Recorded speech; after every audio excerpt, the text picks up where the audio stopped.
Talk about the support for Quebec's tax on the unvaccinated. Seemed controversial. How does it test?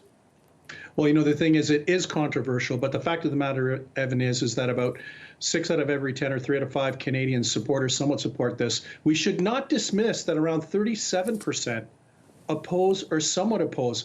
But the kicker is the generational changes, differences, and the regional differences.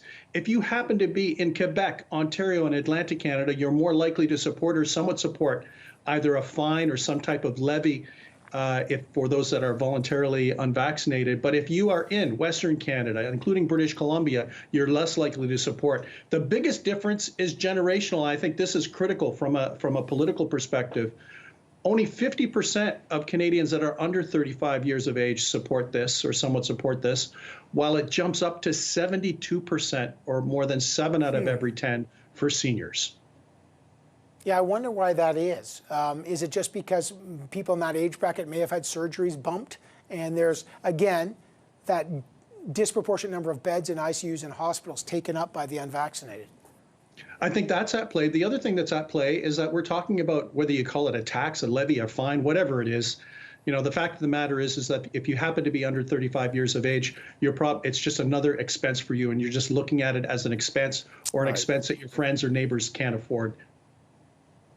If you're looking at that kind of support, how does that play as, you know, I just had Aaron O'Toole on the program.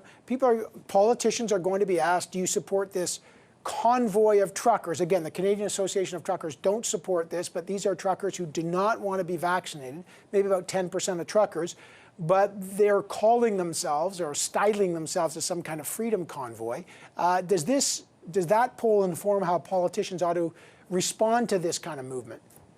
Well, I think they have to respond very respectfully to this type of movement, because the fact of the matter is there's still a significant proportion that oppose this.